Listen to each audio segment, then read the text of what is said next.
I'm your host and human design guide, Samantha Zagar, and you're listening to Anew Narrative. This is my podcast where I tell personal stories, riff on source material, and interview guests. Let's get started.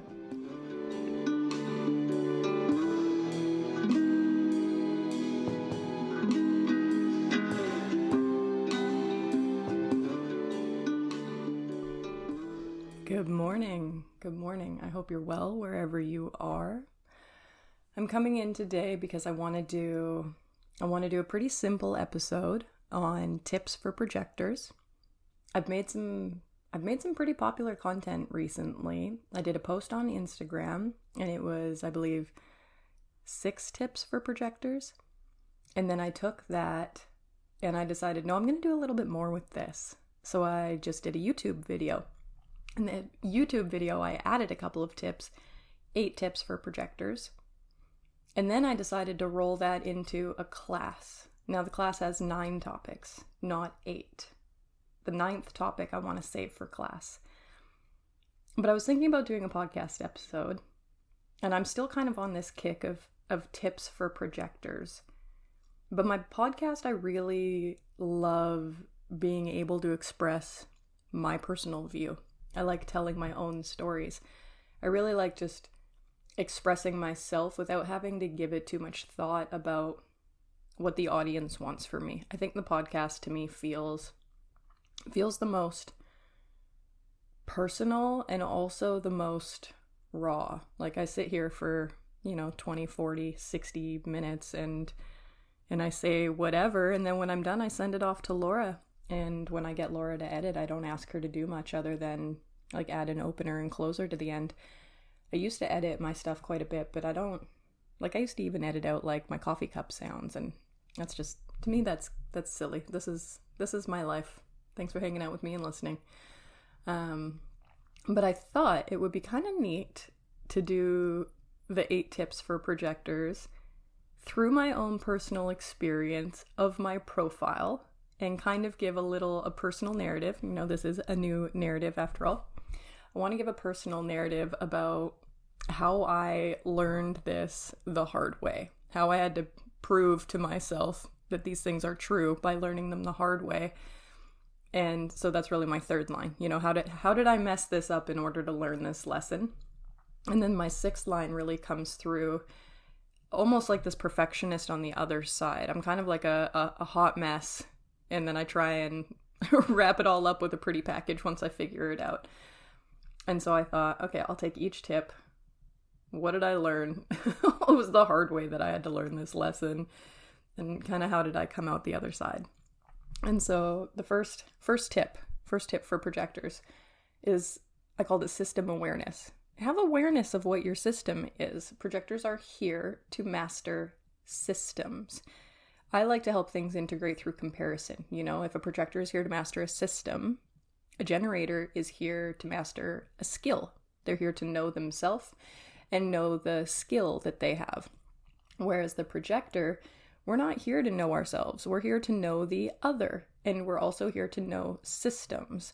Now, I want you to think about a system as something where many pieces come together. If I open up a board game, there's going to be whatever pieces are required to play the board game. There's something that has to be set up. There's rules, there's direction, there's a way it all comes together in order to be executed the way that it was intended.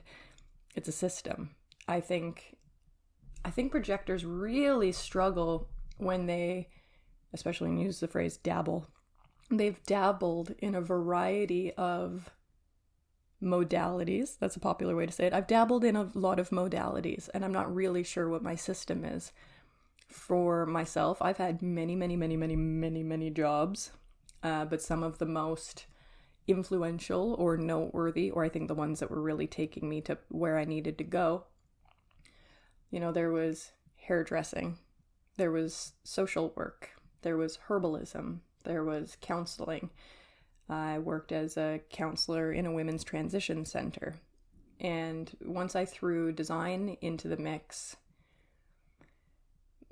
the common thread that links every single one of those jobs together is listening to people talk about their life and giving them guidance on it. Now, my guidance has always been, I don't know how to say this, like classified or qualified in different ways depending on the job that I had. Like when you're a hairdresser and someone is telling you their life story, they're not approaching me with the same level of recognition or respect, or like I'm valued very differently now as someone who works in design. When someone comes to me to talk to me about their life, you know, I make more money. I'm seen as more reputable. I've got a name for myself in this industry. But I can tell that my system was always about understanding people, understanding human behavior.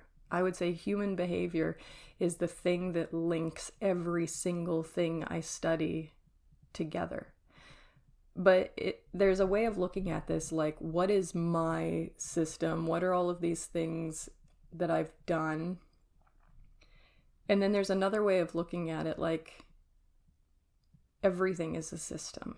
Like, as a projector, there's we look at everything as it's a system. I think I want to use the word systematically, and I hope that that word works in this context. But we have a systematic way of looking at things. We're always trying to break something into its parts and see how it comes together. And I remember one of the people who, like, sometimes it's just a very random phrase that really drills something in. And I was watching Aussie Amy Ruth, and she's got her 2 boys. One's a manifestor and one's a projector. And the projector kept trying to, like, break out of the house. He kept trying to open doors, open locks, open windows, and get out of the house. And she, instead of being, like, annoyed with him, she just said, like, oh, he's trying to understand his system. He's trying to understand how these work. And it was just such, like, kids are so good at helping us integrate these things. It was just such a simple way to look at it. Like, oh, he's trying to understand his system. As in, you put something in front of us, and we're probably going to try and figure out how it works. Now, we'll all do it different ways. I think each profile that comes in has, like, a different way of going about it. You know, myself as a third line, I'm liable to find out how the thing works by breaking it, which can suck, or it can be tons of fun. But I have a tendency to learn how things work by breaking them. Okay, so we're here to study systems. We're here to understand how a system works. We're here to be intelligent. Now, what did I have to learn the hard way? In my third line process, system study. Study my systems. What have I had to learn the hard way here? I think what I had to learn the hard way is that if I don't study, it's a slippery slope back to being a pretenderator, a pretend generator. If I'm not studying, the world will try and put me back into work. And I will let it happen, because when I'm studying, I'm above. I'm learning and observing and watching to see if it's true. I'm watching to see how everything works. I'm understanding. I'm developing my awareness. But if I'm not doing that, if I'm not studying, if I'm not prioritizing my system awareness, honestly, I find that just life gets in the way. If studying doesn't become a priority, then I'm too busy. Well, I'm too busy. Well, I don't have time for that. Well, I'm too busy. Well, what are you too busy doing? Because if I'm too busy to study, I'm probably doing something else too much that's taking me off path. And it might be something very sneaky, like it can be like chores associated with parenting, it can be chores associated with yard work, like literally just keeping up the house. I can get busy kind of just keeping up the house. And I've totally watched myself go through phases of, I get really stuck doing home things. I take the tension away from my clients. I take attention away from my system. it's usually in a time when I think I can coast for a little while. Like I've done some studying, I've done some offerings, they've sold well, I'm a little bit busy with my clients, and when I get done being busy with my clients, I want to change my focus. So then I go out in the yard, and then I spend, my focus sucks me into doing a whole bunch of yard work. And I'm not saying it's bad to switch my focus. I'm not saying it's bad to do yard work. But if this becomes a pattern, weeks can go by and I don't study. And I notice that I feel like I lose myself a little bit. It feels like I'm losing awareness of my role, of who I am and what I'm here for. Because, when I get caught up with home things or parenting things or personal things, I start to see myself through those labels, homeowner, mother, woman, and I don't know, like the ground underneath gets kind of spongy. Like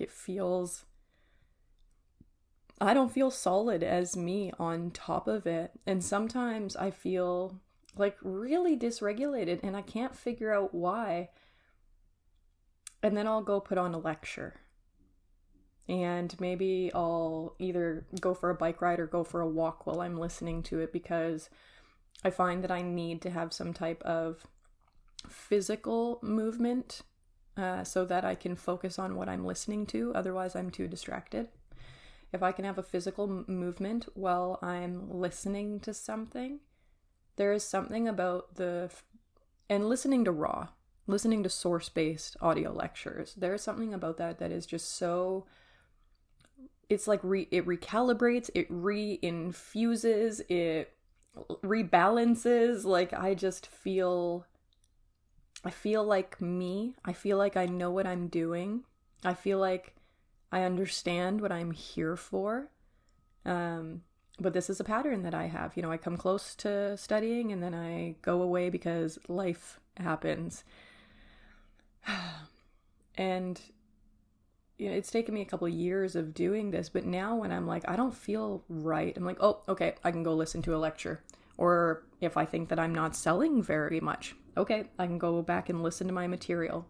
Like if I feel like I'm not successful for any reason, studying my system, going back to studying my system, it's the most helpful thing I've ever done. Okay, now I gotta make sure that I save a lot of this conversation for the class that's coming up. So let's move on to tip number 2. Take time to integrate. Take time to integrate, and what I'm talking about is the information that you just studied. Now, this tip brings me right back to the very, very, very, very, very, very beginning of my interest in human design. And I laugh because I have no judgment or shame about how I started with design, because I can see in retrospect how absolutely perfect it is for my definition. So I will say I learned things the hard way, but I'm designed to learn things the hard way. The hard way didn't mean the wrong way. When I started with design, I just typed human design into Google because I'd heard about it on a podcast, and I really did not know where to start. And so it's not dangerous. It's not actually dangerous to do this, but it's definitely, it can be a royal pain in the ass when you don't recognize what you're looking up, or if what you're looking up is the thing that you want to be looking up. Because when I looked up human design, right off the bat, it took me to Amazon. It wanted to sell me books, and the books were written by Linda Bonnell and Raw at the school. They wrote the definitive book, got that one right away. But then there are these other older first-gen students of Raw's who have also written human design work, but I didn't understand that what they were writing wasn't the original source material. It was their own interpretation or their own twist on the human design system. And so I didn't necessarily realize that some of what I was learning was stuff that I didn't want to be learning. Like I'm a very, very, very source-based human design student. I don't study at the school, but I only study raw. And it's not some fundamentalist crap or some dogmatic crap or whatever gets labeled onto me. It's that I'm a quad left consecutive person, one thing at a time. There is so much original source material. I have not been through it yet. I have not even come close to going through it yet. And so I don't really have an interest in other people's interpretations of source material because I haven't even read the original yet. You know, there's still so much original material that I have to go through before I'm going to consider moving on to other people's interpretations of it. Now, part of this more challenging lesson is that as a channel of surrender, a design of a transmitter, I take information into me and then I give it back out the way that people are meant to receive it. And so I took a lot of source-based material and kind of set to work to help myself understand. But the way that I did this was by making graphic content. You know, I'm the kid that wants to pull out all of the different highlighters to label things so that they're easier for me to focus on. They help me be organized. And so having access to things like Canva while I was studying the definitive book meant that I could process the information that I was learning in my own creative graphic way. And then, in my innocence, I was just so excited to share everything that I was learning with people. I made an Instagram account and I started posting these little graphics on it. And even, I'll be honest, even I am surprised at how quickly my account grew. And I'm sure back then I didn't think it was growing very fast, but I've been in the industry long enough to watch people try and be successful in this industry. And when I think, how did I do it? Because I did it. I'm like, man, it was, oh God, I feel like a dick for saying this, but it was easy.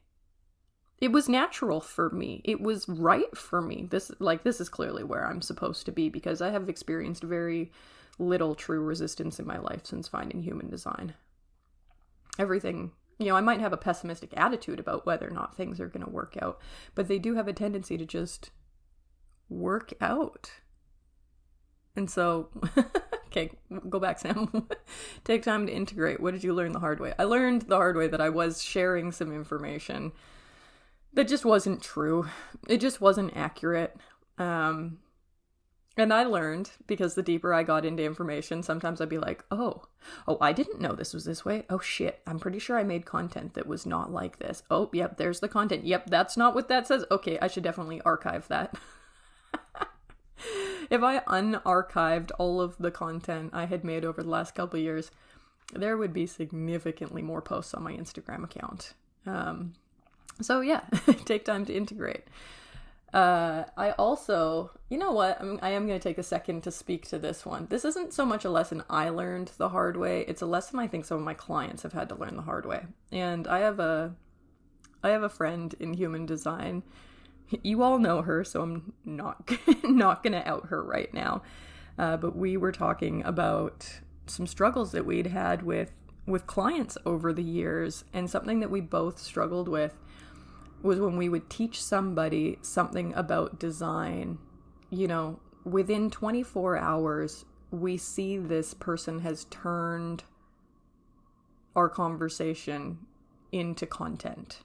I can't tell you how many times this has happened to me, and it's happened to my friend quite a bit as well now, where we say something to a client in session, we explain a concept to them, and then like a couple hours later, they've posted that concept on their own account for content, and they haven't even done a good job of it. Like, they've just straight up, it's like they took the words out of our mouth and then didn't even say them as accurately or as cleanly as we did, and then restuck it on their own account.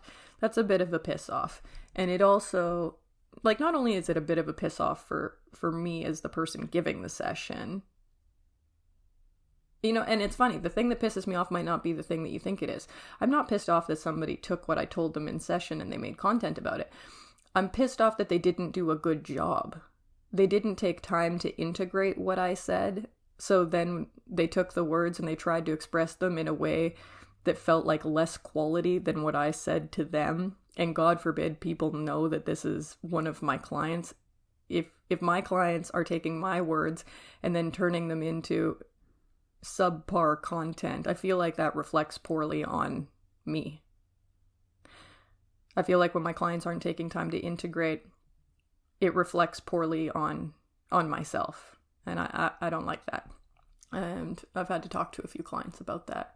In particular, though, I tend to just stop working with those clients because it feels disrespectful. I would tie that one into what number is this? Number 7 coming up is bitterness. Bitterness means the wrong direction. Tip number 7, bitterness means the wrong direction. I'm not on tip 7 though. I'm finishing tip 2, and God, it's been 20 minutes. This might be longer than I intended it to be. Okay, let's see if I can snip these down a little bit. Tip number 3, take alone time. Oh my goodness, take alone time. Absolutely take alone time. 2 different reasons to do this. Number 1, you got to decondition your undefined centers. Number 2, you have to decondition from the type that you're not. In particular, I have to decondition from being a generator. Especially when there are so many little generator kids around me. They can put me in response mode all the time. They want me to answer yes or no questions.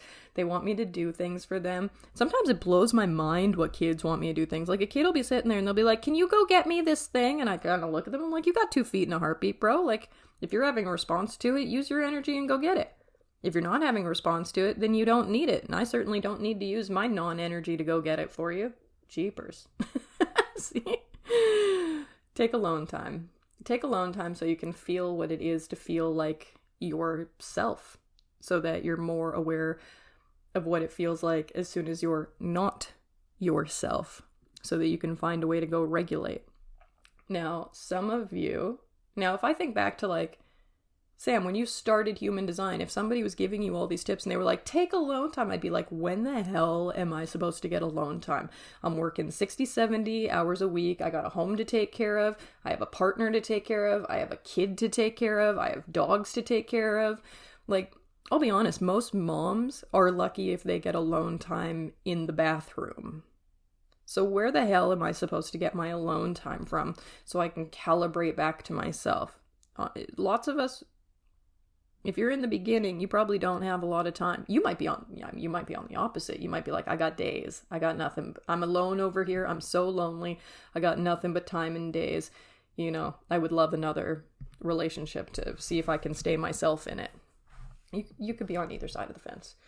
But if you're someone who's really, really, really busy, take alone time. And that might be really hard. You might have to start going to the grocery store by yourself and sitting in your car in the parking lot and drinking a coffee for 10 minutes before and after. Maybe you go the long way to the gas station. Maybe you start taking extra long baths and you lock the door. I'm not sure. Whatever's going on in your life, try and find a comfortable way to take some alone time.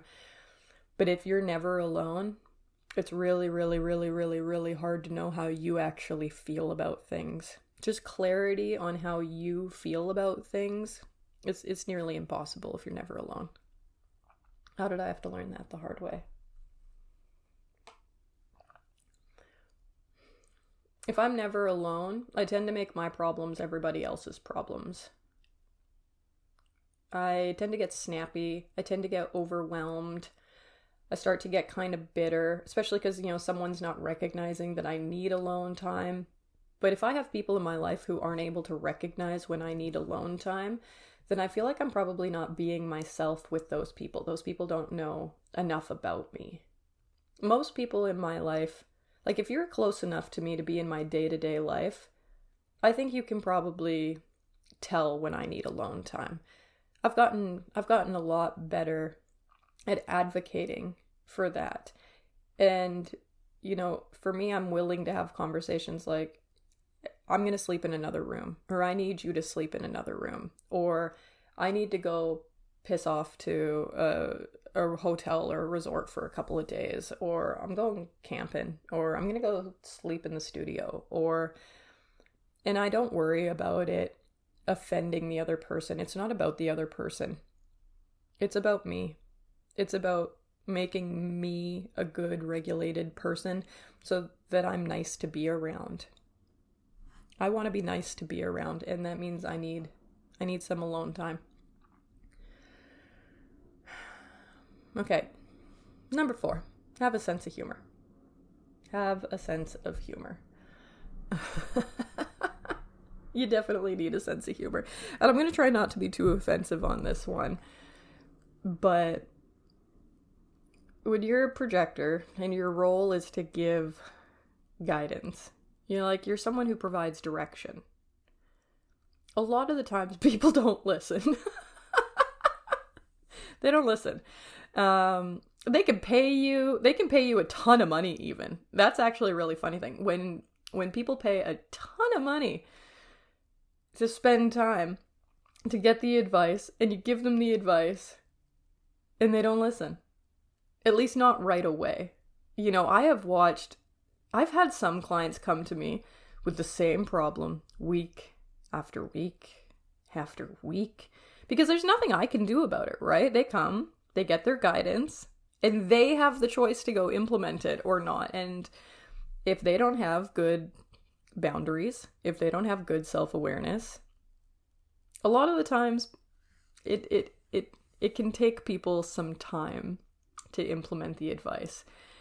And it's as a projector, sometimes it's like watching a car crash over and over and over and over. And God, if you're a projector to generator kids, God forbid that you are a projector who has a lot of generator kids around you, it's just funny. It's just funny watching tiny car crashes over and over and over again. And I have to be a patient person. I'm, as you know, gate 5 is my sun gate, 5.3, and it's got a lot to do with patience, which I don't have a ton of. I've got a lot more. I have a lot more patience as the years have gone on, and I've become a more tolerant, regulated person. But yeah, you have to have patience. And honestly, like, human design is funny, especially when you're watching little kids. Like, I can watch a Manifestor little kid just like run away from a group and escape out of a gate and run down the road, and I'm not gonna be mad at this kid. I'm gonna laugh because that's exactly what I would expect a Manifestor to do. Like, when you learn what people are, they totally are predictable. They become comically predictable. So, oh, and you know what? Sometimes people get all fired up about drama in this industry. You might as well learn to laugh, right? Like, the drama is never... so much lack of truth and confrontation sometimes in this industry. And you know what? The drama is never, like, as big of a deal as the people participating in it would like to think that it is. All of this is pretty funny. Like, we are literally all passengers in bioforms watching ridiculous movies. It's a dramedy, as I said on the YouTube video. This is a dramedy. You might as well learn to laugh at it. I definitely had to learn the hard way to laugh at the drama in the industry.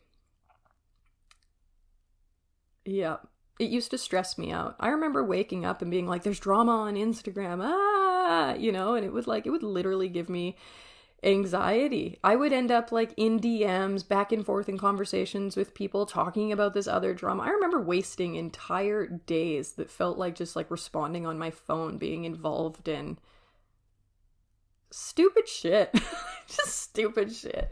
Not only do you have to learn to laugh at life, you have to learn to laugh at the other types, you have to learn to laugh when people don't take your guidance, and you have to learn to laugh at the not self playing out across the whole industry. Yeah. Next. Ooh. Be hard to get. Okay, I really love that. This one is one of my favorites for projectors. Be hard to get, because it's an attitude thing. And I think it's something that I wanted permission to express all of my life. I think it's something that I really wanted. I really wanted to actually feel this. I wanted to be someone who actually was. How many times did I say actually? I wanted to be someone who actually was. Hard to get. Hard to get. Hard to keep. Like, I wanted people not to fight for my attention, but to want it.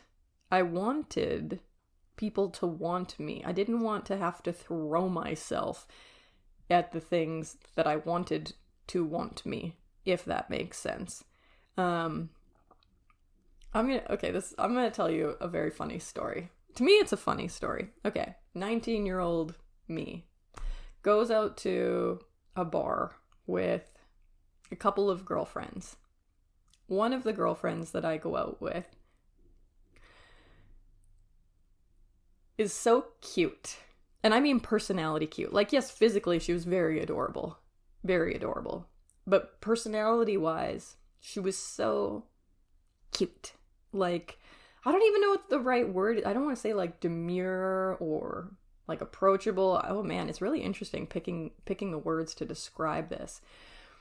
But she always had people coming to her. She was girly. You know what? That's one of the differences. I was not necessarily, like, I'm sure I was wearing like a dress and boots, and I'm sure I looked very girly, but I don't come across as like soft or feminine. I'm not waiting to receive. That was hardly the impression I gave as a teenager. I have been referred to as a bulldozer before, which I thought was pretty funny and pretty accurate. I was a go-getter. If I wanted something, I just went for it. If I wanted to talk to a guy, I just went up to them and talked to them. Now, comically, it's not like that went very well for me. I rarely got the people I wanted in life because I was pursuing them. And I pursued people a lot of the times because I wanted to be pursued. And I thought how wonderful it would feel to be pursued. And so when I want someone, I want them to feel wonderful, so I'm going to pursue them. Which I laugh because I've got the sixth gate, 6.1, pursuer pursued. Okay, that's a bit of a detail for that. Anyway, I'm at the bar with my friend, and she's all cutesy, and everybody's approaching her and buying her drinks. Meanwhile, nobody's hitting on me, and me hitting on people isn't going very well. And so I say to myself, I'm going to act like her. I'm going to act like my friend. I'm going to totally mimic my friend.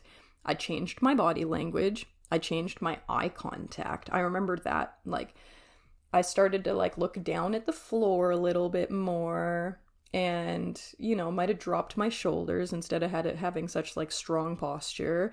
And maybe I don't know. Maybe I did like the finger twirl in my hair. I don't know. I definitely fully put on this like pretend feminine, receptive vibe. I probably did it for less than a minute. A man walked up to me. I shit you not. The dude walks up to me and says, I'm going to be spending time with my friends here. But when the lights go on, I'm going to grab you. And you're leaving with me. And I just remember thinking to myself, that was like straight out of a romance novel. Like, that was bold. And the guy was attractive, so he pulled it off very, very, very well. Now, true to his word, when the lights went on, he walked up, grabbed my hand, and walked out with me. And he ended up becoming my next boyfriend. for a while.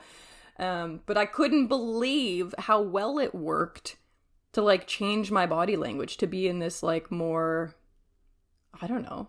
I was the one to approach instead of me approaching them.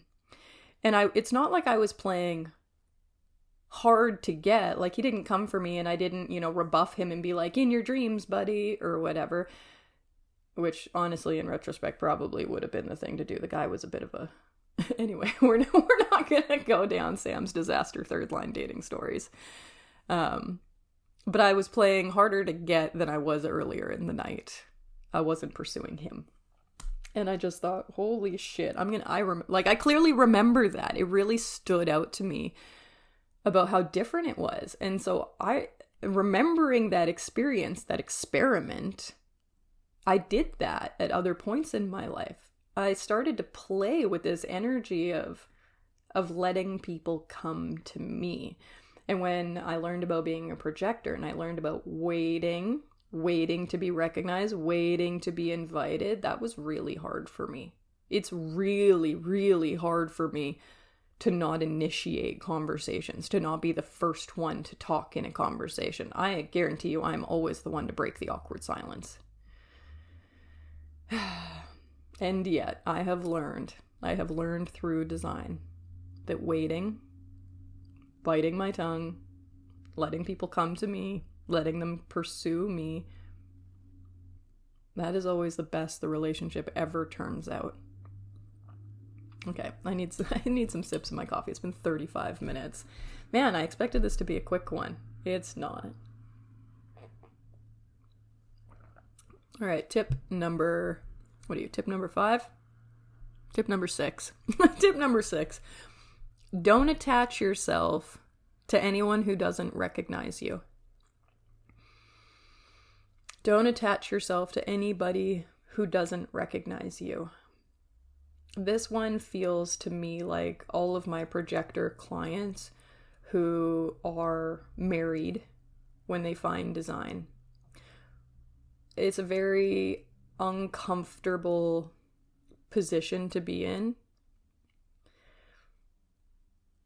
Honestly, it's an uncomfortable position to be in as the guide for my clients when they have families, they're married, they have no intention of breaking up their families, but they're clearly not recognized by their partners. A lot of projectors got into relationships as their not self, and their partners saw them as, who their not self was portraying.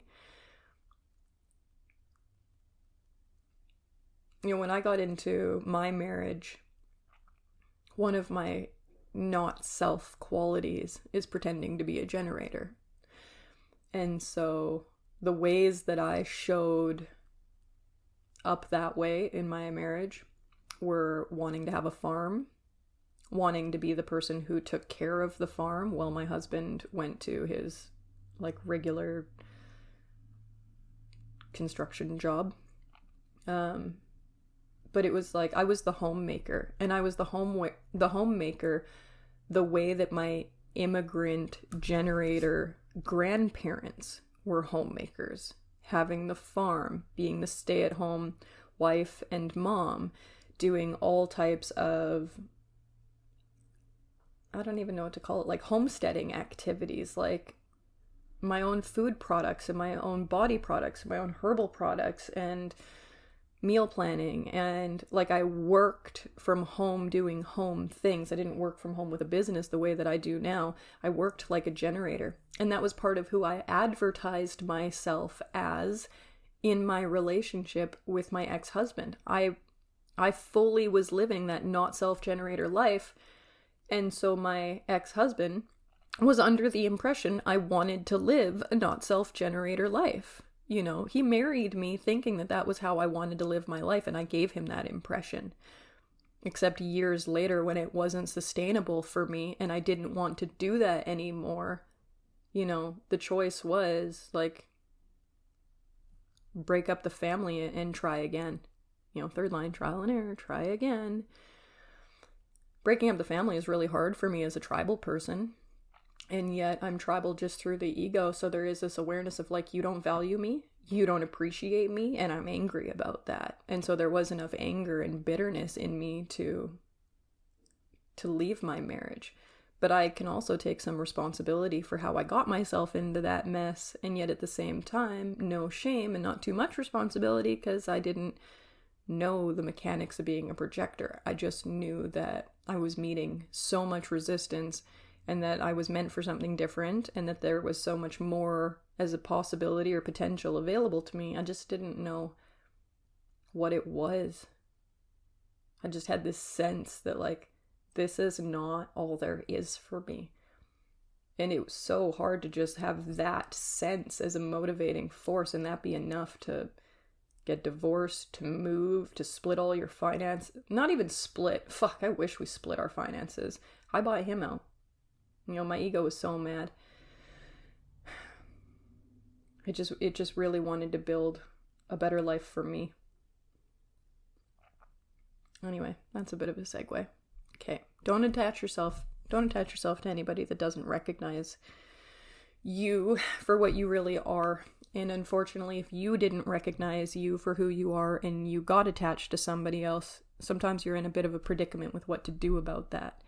Sometimes I really struggle to give people advice on what they should do. I'm not your outer authority. I'm here to guide you to your authority, which means I'm likely going to ask you a lot of questions that you might be very desperate to answer and also very afraid to answer. You know, you're going to have to figure out if you've attached yourself to the wrong person and what you're going to do about that. But I can help you realize the truth of your situation. Okay, bitterness. Bitterness means, number 7 hot tip. Bitterness means you're headed in the wrong direction. When I get bitter, it's permission for me to just go the other way. Just release. For example, I've had bitterness come up from invitations for people to work with me. You know, someone will send me an invitation and I get a bad taste in my mouth and I go, ugh. I know that client is not the right direction for me. They don't recognize me. They don't see me. If I'm not seen and recognized, my ability to guide isn't going to be there. You know, my projected channel turns on when I am invited to guide with it.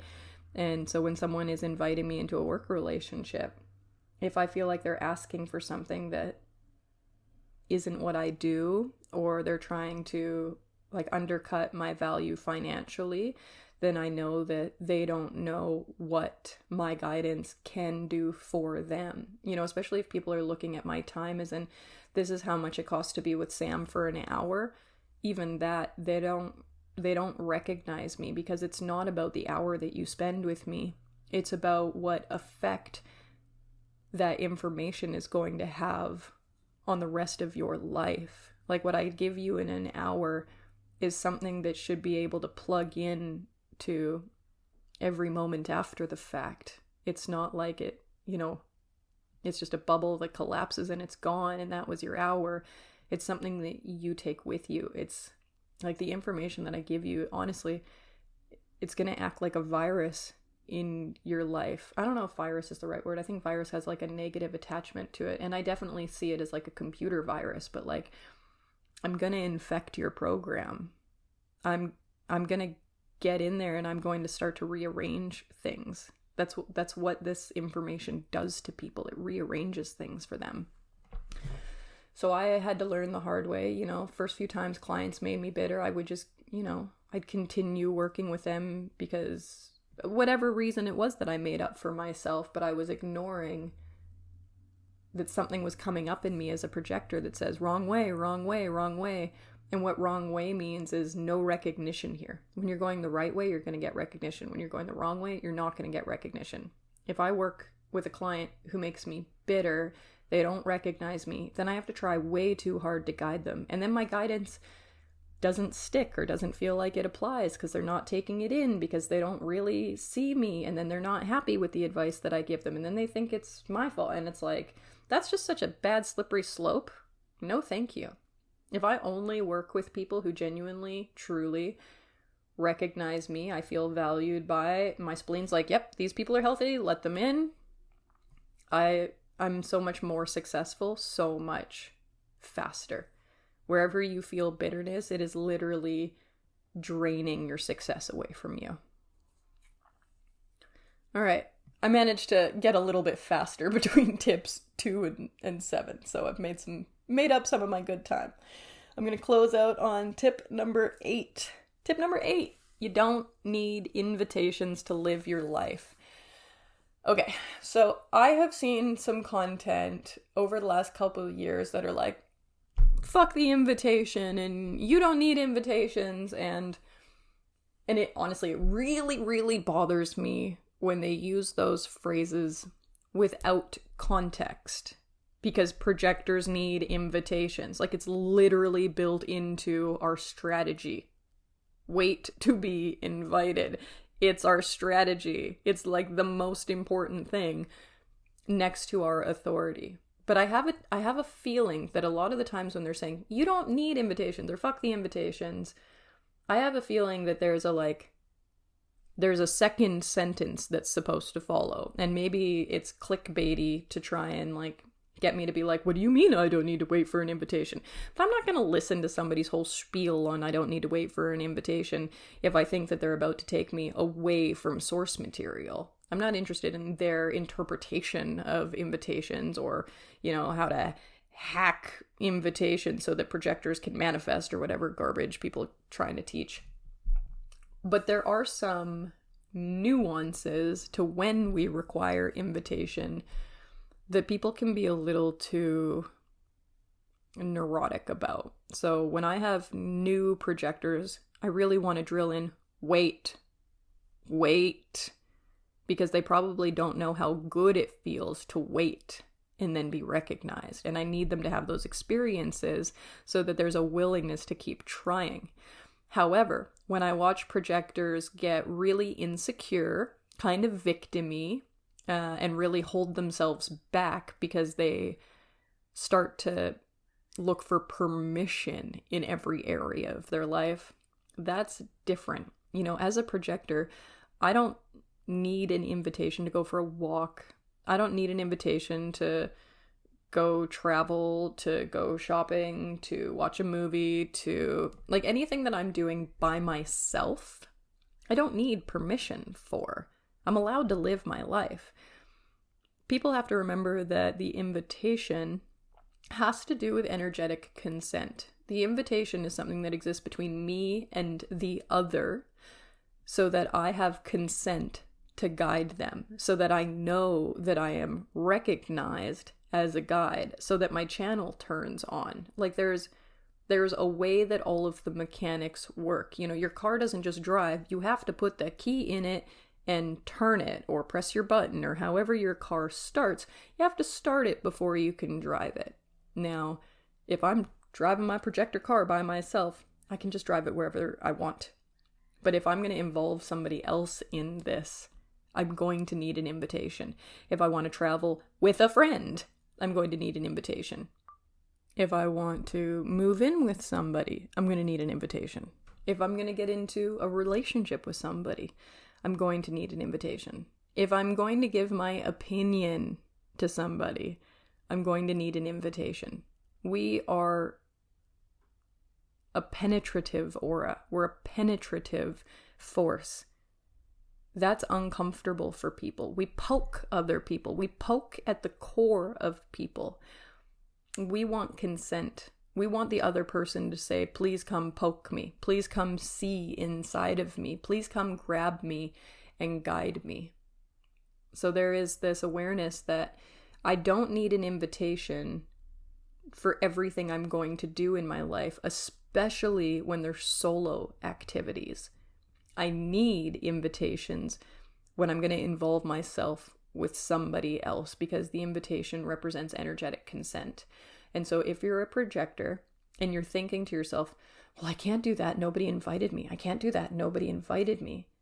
What is the thing? What are you going to do when you're there? Do you really need an invitation? Some projectors are like, I've always wanted to go to Greece, but I don't have an invitation. I'm like, go to Greece. If you have the means, go. Maybe there is something in Greece that you're going to be recognized for. Maybe you're meant to go study something there. Maybe there's an aspect of your system that you're meant to become aware of there. Like, something is pulling you. I don't know, but you don't need an invitation unless you're getting involved with somebody else. Okay? Sam, how did I learn this the hard way? What did I learn about you don't need invitations to live your life? You know what? I'm going to bring this one a little bit deeper into a relationship. And one of the areas where I think I shot myself in the foot as a projector was when I was already in an intimate relationship with, honestly, it's the beginning of the relationship with the Manifestor. I met the Manifestor around the same time that I found design. I met the Manifestor a little bit before I found design, but very much at like the transitional, like I was on my way, I just hadn't quite heard about it yet. Now, when I learned, obviously I learned what I was and I learned what he was. And so I learned that he's a manifestor. He's supposed to initiate and inform, and I'm a projector. I'm supposed to wait to be invited. And so in my fear of doing things wrong, of fucking it all up, and, you know, my life was kind of a disaster before design. And so I really did not want my life to continue on as a disaster. I wanted it to improve. I was willing, quite willing to do anything that I thought was going to improve my life. And when I found the system of design, it was like, here's this rule book. And I'm like, okay, play by the rules, Sam. You know, straight A student, bit of a perfectionist. Let's do this perfectly. Okay, I'm supposed to wait to be invited. He's supposed to initiate. And so a problem that I made in our relationship was we were happily in a relationship. We were totally cool. Everything was great. And then I started to get weird. You know, I started to be like super hands-off with intimacy unless he initiated. Super hands-off with coming up with like, do you want to go do this? Or do you want to, like, I didn't suggest anything for us to do. And I'm sure from his perspective, I became super lame. I became lame, unconfident, uninteresting.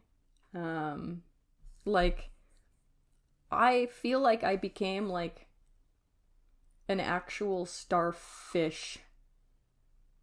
Now that's a sex joke. If anybody's not following along, if you're a starfish in the bedroom, you're just laying there. Now I felt like I was becoming a bit of a starfish just across the board. You know, I was just kind of like laying there waiting for life to happen. Somebody invite me. It was like, I remember getting to the point of him, like we were talking about a generator who didn't have coffee in the morning unless somebody asked them, do you want a coffee? If nobody asked them, do you want a coffee? They didn't have coffee. I thought that was such an interesting experiment. Whereas the Manifestor was like, that's the stupidest thing I've ever heard. What do you mean they don't have coffee unless someone asks them? They don't just go have coffee? You know, of course the Manifestor thinks that way. And so then I'm thinking, you know, I need to wait to be recognized and invited. So does the Manifestor really need to say to me, like, Sam, I know that you love coffee and you love this brand. Would you like me to make you a cup of coffee? Oh my God. And well, like, absolutely, it feels good for someone to offer to make me a cup of coffee. More than anything, it just makes me angry that I can't, like, go make a coffee. Or, you know, I'm a tribal person. And I wake up earlier than everybody else. I like waking up and being like, would you like a coffee? Can I make you a coffee? That's very natural for me. There's really nothing wrong with that. But it was like micro moments like that I just trashed my relationship with in the beginning. I was way too neurotic about doing it wrong. And the irony about that is in that I did it kind of wrong, but that's exactly how I learned. Trial and error. I learned the hard way. You know, sometimes I get frustrated in my on again, off again relationship with the Manifestor, but every time it's off, like, it's so obvious to me why it's off, and mostly what I did to make that happen. And so, you know, try again. It helps that he's a third line too. But yes, I have been through some pretty comical experiences of how being too literal with the invitation has definitely created some resistance in my life. Okay. I think we can wrap it up here. Now, you know, the funny thing is, this is me just like very off the cuff, very, you know, it's the morning. I got my coffee. I'm chilling. I'm definitely stuck in these like projector tips content. Maybe you saw it on Instagram. Maybe you've seen the YouTube video. And who knows, maybe I'll even see you in the class, which is on July 24th at 9 a.m. Pacific Standard Time. Tickets are $75, and you can get them on my website, www.samzagar.com. That's all I gotta say for today. Thanks for hanging out with me.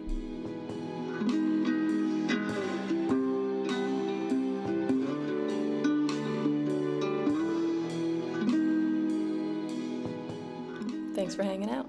If you want more of me, you can find me at www.samzagar.com or on Instagram @samzagar. See you next time.